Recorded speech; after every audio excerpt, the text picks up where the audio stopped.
मैं समझता हूँ कि ये जो आइडियाज़ है, इंटरनेशनल डिफेंस एग्जीबिशन है, ये पाकिस्तान के बहुत एक अच्छा मौका है, जहाँ पर पाकिस्तान के न सिर्फ अपने गवर्नमेंट के दिफाई सेक्टर के लोग, बल्कि प्राइवेट लोग अपनी चीज़ें इसी मुल्कों के लोगों को शोकेस कर सकते हैं। और जहाँ पर बहुत से दूसरे ममालिक के लोग इधर हैं, तो आपस में मिलकर डिफेंस प्रोडक्शन पर काम करने की हमारी जो पूरी सलाहियत है उसमें बहुत इजाफा होता है।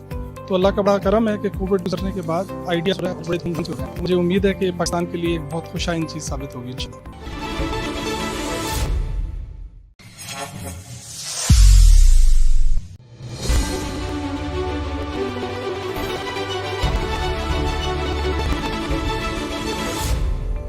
मैं असल में इस इवेंट के साथ 2012 से एसोसिएटेड हूँ। 12 और 18 का इवेंट के अंदर मैं अपनी काफ़ी पार्टिसिपेशन थी। उसके बाद से ये माशाल्लाह event has gone up and now is one of the best events दुनिया के अंदर और डिफेंस एग्जीबिशंस। जो लास्ट टाइम नहीं हो सका वो मेरे ख्याल पूरी दुनिया के अंदर कोविड की वजह से इफेक्ट हुआ एग्जीबिशंस के अंदर, बिकॉज जहाँ पर भी ग्रुप्स और इनकी इन्वॉल्वमेंट होती थी वो ख़त्म हो गई। बट पाकिस्तान के लिए again back in the line, और ये बहुत इंपॉर्टेंट टीम है जिसके ऊपर हमें अपनी डिफेंस इंडस्ट्री को दोबारा से प्रूव करना है। और इस इवेंट के लिए हमें थोड़ी सी मेहनत और करना पड़ेगी ताकि हम दोबारा उसी लेवल पे या उसी बेहतर लेवल पे जा सकें। तल्लुक उस वक्त डेपो से था, मैं डायरेक्टर कॉर्ड था डेपो के अंदर, और एक्सपो सॉल्यूशंस हमारे वक्त में पहली मरतबा इंडक्ट हुआ था फॉर ईयर्स। एंड पहली मरतबा जब ये आए थे तो उतना एक्सपीरियंस उनका आइडियाज़ का नहीं था, बैक एंड पर काम करते थे। But then with the passage of time they have become too good for this event, and mashallah itne arse ke andar they have grown up, and internationally now their expo solution is recognized as one of the best event managers in Pakistan. bahut acha kaam hai.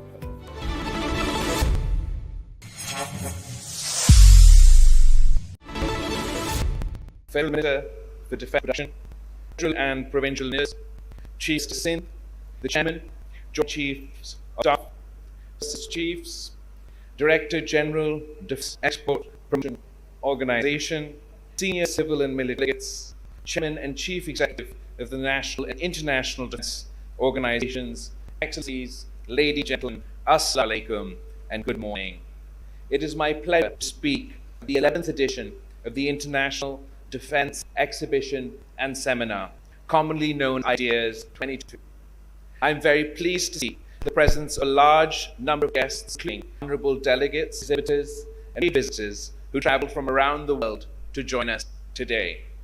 I welcome you all to the special edition of Innovation and Excellence. Indeed, your presence here today truly strengthens our resolve to foster and promote strategic relations with partners and friends while encouraging technological growth and knowledge sharing. Distinguished guests, since our government formed, our unit government formed in April this year, the coalition has been engaged in efforts to bring the country out of various challenges. The most serious among these crises that has expended much time and energy is the stabilization of our economy. We inherited an economic catastrophe where Pakistan was on the precipice of a default, and shukr alhamdulillah, by the grace of God and the efforts of the unity government and the Prime Minister's financial team, Pakistan was saved from the brink of an economic crisis we have yet to witness in our history. The most unfortunate aspect of this economic crisis was, in addition to the economic impacts of the COVID pandemic that affects each and every nation across the world and has caused economic difficulties for citizens everywhere, in addition to the economic impact of the conflict, the Russia-Ukraine conflict, the risk of economic default in Pakistan was not only exacerbated by these factors, but a direct result of conscious decision making. This was effectively active shooting oneself in the foot, and it is something that we must all agree should never again, in the course of our governments come and go, political parties change, but we should never compromise the fundamentals of our national economic policy. This time, we've been focused on making service delivery efficient and people-centered, fixing Pakistan's energy woes, rebuilding Pakistan's foreign relations, and giving a sense of giving a sense of stability in our policy, not political environment. As far as foreign policy is concerned, I'm happy to report, as a result of teamwork and extensive positive engagement across the board, Pakistan's diplomatic relations, diplomatic ties have gone from strength to strength. Over the past 6 months, we've witnessed a positive trajectory of our diplomatic relations, be it with the East, Middle East, the West, or rest of the world, culminating in our exit from the ADF grey list, the Financial Action Force, and on our way, hopefully, to the restoration of our GSP Plus status. Just when this looming economic crisis was averted and things started to move in a positive direction, we experienced the worst ever climate catastrophe that Pakistan has ever seen. The monsoon on steroids, as Secretary General Antonio Guterres put it, resulted in 1/3 of the landmass of our country being underwater. 1 in 7 people affected, 33 million people of Pakistan, 16 million of which are children, 600,000 women willing to give birth. The impacts on the backbone of our economy, the agricultural sector, have been devastating. The total loss and damage is estimated at more than $32 billion, which is 10% of Pakistan's GDP. This climate event will directly correlate with a significant portion of our population being thrust below the poverty line. Given the massive scale of destruction, we have been pushed back for decades, but in every crisis, there is an opportunity. And we can convert this crisis into an opportunity if Pakistan commits to not only investing in these less developed areas, in these rural areas that have been devastated by the flooding, but also as we look towards reconstruction and rehabilitation, we hope to do so in a climate resilient manner. We too share the inspiration to not only build back, but build back better. In our interactions with world leaders, including the recent concluded 27, we have underlined the need for concentrated global action to take climate change as a priority. As the chair of the G77 plus China, we've the demands of the global south for climate finance and climate justice to developing countries cope with climate adaptation and mitigation challenges. But in addition to that, we have, alhamdulillah, been successful, and this is success not only of the developing world that has long held this demand, but of Pakistan and the people of Pakistan, that following the devastation from this climate catastrophe, in our capacity as 77 chair, we successfully negotiated to add to the COP27 agenda, in addition to mitigation and adaptation, but the concept of loss and damage. Because it was only after we in Pakistan experienced the devastation of these floods that resulted in a 10% loss to our GDP, they became evident to us that there was no international financing mechanism for devastation, for loss and damage of this scale.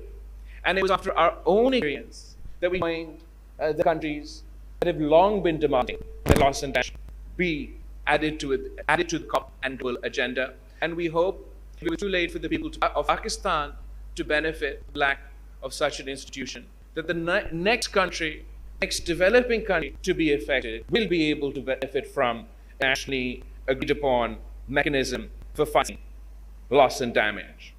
There should be doubt in anyone's mind about the potential of climate change to reverse all endeavors for sustainable development goals. Climate change is one of the most national security that can ignite and conflicts. And as we have witnessed, Pakistan is now ground zero for climate-induced disasters and must prepare for the challenges associated. Ladies and gentlemen, today the increasingly complex security environment poses multifaceted threats to national security and stability of the countries. With rapid advancement in technologies and proliferation of related knowledge, we are experiencing a visible change in the established security paradigm. In today's globalized world, the national security has emerged as a dynamic concept that is as much economic political, social, and institutional as it is military and strategic in nature. In an age of fake news and disinformation, the threats to national security increase manifold. The specter of rising global food and energy prices is putting immense strain on national cohesion and unity, thus deepening internal fault lines. It is my considered opinion that the best way to safeguard and strengthen national security is to economic self-reliance, rebuild and strengthen our political institutions, deliver 21st century governance that is demanded and required, ensure rule of law, and put the people at the center of public policy. This requires a much needed set in our thinking, as well as the way we conduct the business of the state.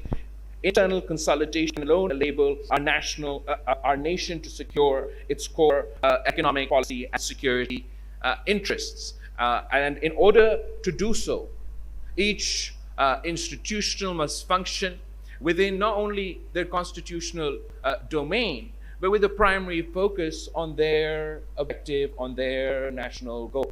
For example, I am a politician, I am a parliamentarian, I represent my constituency in Parliament.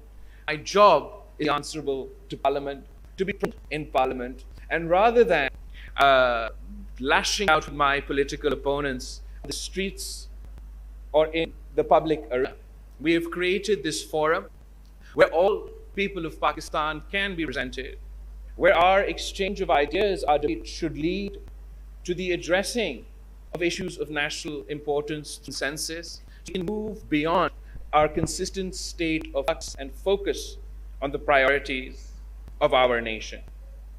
Distinguished audience, the new technologies led by this revolution in the field of artificial intelligence are playing a vital role in confronting various security challenges. In my view, the responsible use of technology advances make the world a better, safer place. Pakistan, being a responsible state, is all committed to play its role for international peace, stability, and order. Reciprocity, interests, and international norms are the guiding principles that govern Pakistan's relations and the bilateral and multilateral levels. In the regional context, the transformation of South Asian geostrategic environment has further accentuated the importance of this region in world affairs. Resultantly, regional cooperation and active engagement of regional and global players has become imperative, particularly to achieve regional peace, security, and economic development. On the other hand, instability and turmoil that has beset our region for many decades also needs a coordinated response by all stakeholders. We believe in meaningful dialogue on the basis of equality, not only to resolve bilateral issues, but also to unpack the immense economic potential of our region.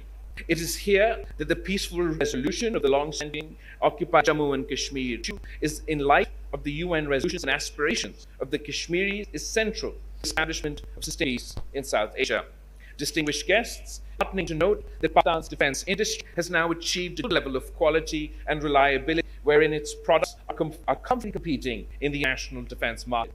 Though Pakistan is now exporting some high-tech defense products to more than 60 countries, yet the volume of export, in my opinion, is not commensurate to our actual and potential. A crucial factor in this context has been the limited involvement of the private sector in defense production and export activities. In addition, relatively less attention has been paid to academia industry interface, and in the involvement of R&D organizations has curtailed the competitiveness of certain sectors of this industry. In order to achieve this objective, I will stress upon the integration of the private defense industry to achieve maximum results. New ideas and the entrepreneurial and management skill of the private sector need to be co-opted public sector defense industry. The potential of R&D organizations needs to be incorporated to the defense industry for efficiency as well as volume and production efforts.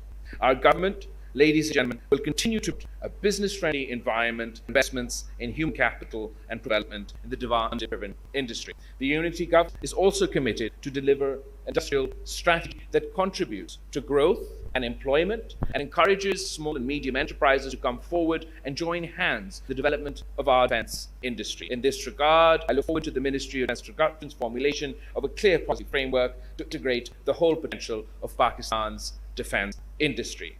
Distinguished guests, when we talk about the defense industry, International Defense Exhibition and Seminar is iconic platform for showcasing the latest defense technologies and innovations. In fact, Ideas is a regional way for international manufacturers and suppliers to explore new avenues of defense cooperation through joint ventures, outsourcing, and collaboration.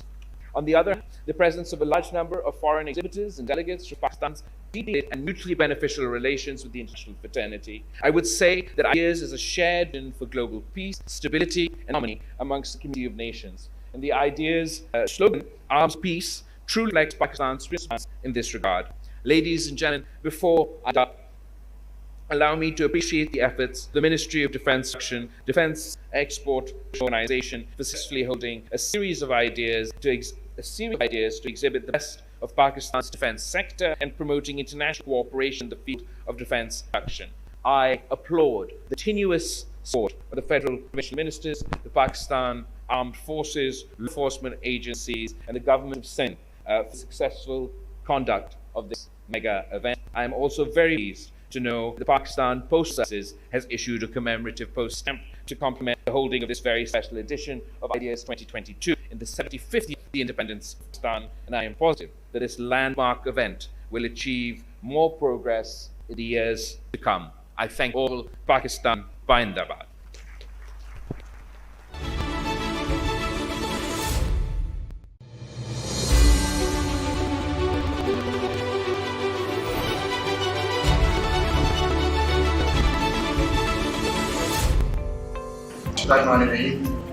Honorable Defense Minister, Major Muhammad Asif, Excellencies, distinguished guests, Assalamu alaikum and afternoon.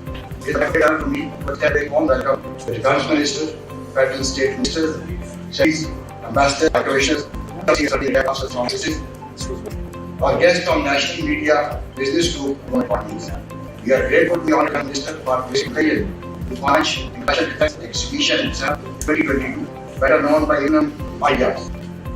Ladies and gentlemen, we entered into the National Defense Exhibition industry by highlighting the first idea in the Expo Center Karachi with 125 international exhibitors and 150 foreign guests. During the last days, ideas grown steadily in space, one exhibitor and foreign delegates.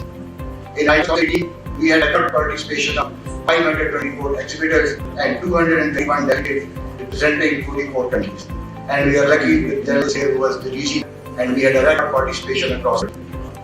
The opportunity to explain the idea got adversely affected when Idea 2020 has to be rescheduled due to the COVID, which was one of the catastrophic world in general and Pakistan in particular, but with courage and determination. COVID is still not over, but we have learned how to live with it. Ladies and gentlemen, I am glad that the 11th edition of Idea is scheduled from 15 to 18 November 2022, the year of 75th celebration of independence of Pakistan. What a proud moment. Despite a gap of 4 years, we have received booking for more than 70% of the available space today. Needless to say that Idea 2022 will be much bigger in size and stage than ever before, inshallah. We are also in the process of extending invitation to the defense delegation of around 85 countries and expect to receive positive response from the Honorable Investors. Idea has established itself as an effective and grand conduit to promote mutual understanding, trust, friendship, and cooperation. In that Pakistan's defense industry offer a great opportunity to defense industry of the world. Ladies and gentlemen, it presents Pakistan's defense industry to the outside world, showcasing Pakistan's defense production capability in the capital talent. Aimed at exploring the needs of partnership in defense production through joint ventures, outside and cooperation. Ladies and gentlemen, I would like to take this opportunity to share the vision of Idea, which is twofold.